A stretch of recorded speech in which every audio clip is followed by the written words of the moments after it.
Mrs. Balfame by Gertrude Atherton. Narrated by Lynne Thompson. Chapter 1. Mrs. Balfame had made up her mind to commit murder. As she stared down at the rapt faces of the 50-odd members of the Friday Club, upturned to the distinguished speaker from New York, whom she, as president, had introduced in those few words she so well knew how to choose, it occurred to her with a faint shock that this momentous resolution had been growing in her essentially refined and amiable mind for months, possibly for years, for she was not an impetuous woman.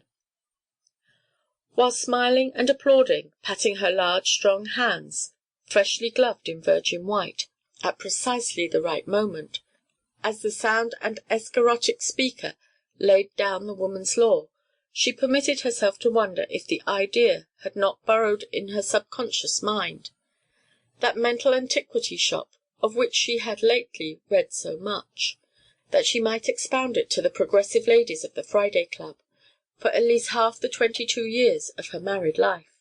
It was only last night that, awakening suddenly, she had realized with no further skirmishes and retreats of conscience or principle how she hated the heavy mass of flesh sleeping heavily beside her.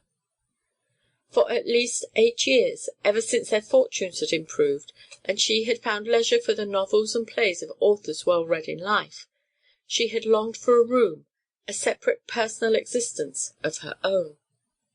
She was no dreamer, but this exclusive and ladylike apartment often had floated before her mental vision, chastely papered and furnished in a cold pale blue. She had an uneasy instinct that pink and lavender were immoral, and by day it should look like a boudoir. She was too wise to make a verbal assault upon this or any foreign word, for she found the stage, her only guide, strangely casual or contradictory in these minor details. But although her little world found no trouble in discovering what Mrs. Balfame increasingly knew, what she did not know they suspected so little that they never even discussed her limitations. Handicapped by circumstances early and late she might be, but she had managed to insinuate the belief that she was the superior in all things of the women around her, their born and natural leader.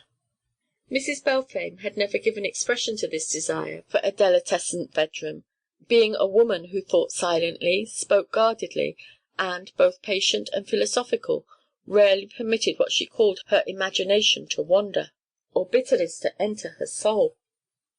The Balfames were by no means well off, even now, to furnish the old bedrooms long since denuded by a too economical parent after his children had married and moved away.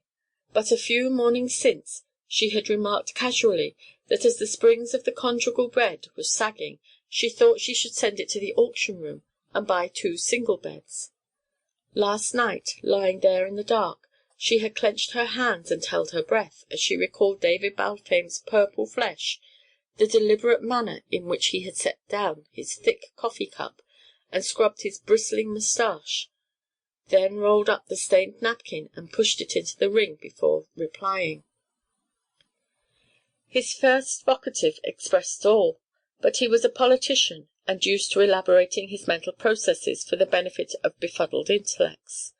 "You'll have them springs mended," he informed his wife, who was smiling brilliantly and sweetly across the debris of ham and eggs and mackerel, coffee and hot breads. "That is, if they need it, which I haven't noticed, and I'm some heavier than you. And you'll introduce no more of your damned new-fangled notions into this house. It was good enough for my parents, and it's good enough for us. We lived for 15 years without art lampshades that hurt my eyes and rags that tripped me up, and these last 8 or 9 years since you've been running a club where you ain't run into New York, I've had too many cold suppers to suit me. I've paid bills for teas to that club, and I've put out money for fine clothes for you that I could spend a long sight better at election time. But I've stood all that, for I guess I'm as good a husband as any in God's own country. I like to see you well dressed, for you're still a looker, and it's good business anyhow. Sample complete. Ready to continue?